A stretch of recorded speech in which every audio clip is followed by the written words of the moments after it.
एक समय था जब इंसान किताबों से सीखता था, फिर आया इंटरनेट और अब एक ऐसा दौर शुरू हो चुका है जहां इंसान इंसानों से नहीं मशीनों से सीख रहा है। लेकिन सवाल यह नहीं कि एआई कितना तेज है, सवाल यह है कि क्या इंसान धीरे धीरे सोचना बंद कर देगा। आज एआई सेकंडों में इजी लिख देता है, मैथ सॉल्व कर देता है, वीडियो बना देता है, कोडिंग कर देता है। एक स्टूडेंट जो घंटों पढ़ाई करता था अब सिर्फ एक कमांड लिखता है और जवाब उसके सामने होता है। टेक्नोलॉजी इंसान की सबसे बड़ी ताकत थी, लेकिन अब वही टेक्नोलॉजी इंसान की सोचने की क्षमता छीन रही है। भारत में आज भी बच्चों को याद करना सिखाया जाता है, सोचना नहीं। मार्क्स को इंटेलिजेंट माना जाता है, लेकिन रियल लाइफ स्किल को नहीं। स्कूल हमें सिखाता है फॉर्मूला, डेफिनेशन, थियोरी, लेकिन नहीं सिखाता कि मनी मैनेजमेंट कैसे करे, कम्युनिकेशन स्किल को इम्प्रूव कैसे करे, इमोशनल कंट्रोल कैसे करे, स्पिरिचुअल बैलेंस कैसे करे। और अब एआई आने के बाद बहुत से स्टूडेंट खुद से भी सोचना भी छोड़ रहे हैं। प्राचीन भारत में शिक्षा का मतलब सिर्फ नौकरी नहीं था। गुरुकुलों में मन को शांत करना सिखाया जाता था, ध्यान सिखाया जाता था, क्योंकि असली इंटेलिजेंस सिर्फ इंफॉर्मेशन नहीं होती, कॉन्सन्ट्रेशन भी होती है। आज इंसान के पास इंफॉर्मेशन बहुत है, लेकिन इनर पीस नहीं है। एआई आपके सवालों का जवाब दे सकता है, लेकिन डर खत्म नहीं कर सकता,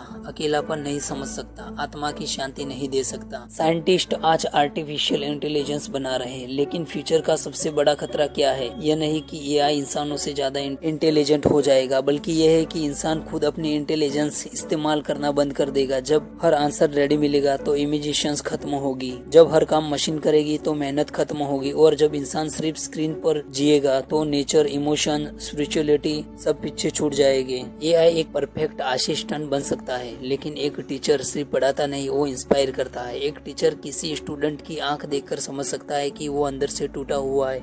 एआई डेटा पढ़ सकता है, दिल नहीं। इसलिए फ्यूचर में टीचर खत्म नहीं होंगे, लेकिन एजुकेशन पूरी तरह बदल जाएगी। फ्यूचर का टीचर वही होगा जो एआई, ह्यूमैनिटी दोनों समझेगा। टेक्नोलॉजी गलत नहीं है, लेकिन अगर टेक्नोलॉजी इंसान की सोच, इंसान की इमोशन और उसकी आत्मा पर हावी हो जाए तो सबसे बड़ा खतरा मशीन नहीं बल्कि इंसान का खो जाना होगा। शायद फ्यूचर में सबसे इंटेलिजेंट वही इंसान होगा जो एआई का इस्तेमाल करेगा, लेकिन खुद की चेतना को कभी खोने नहीं देगा। वैसे आप क्या सोचते हैं, एआई फ्यूचर में टीचर को रिप्लेस करेगा या इंसान की असली ताकत, इमोशन और कॉन्सन्ट्रेशन ही रहेगी? जय हिंद, जय भारत। मिलते हैं अगले वीडियोज में दोस्तों।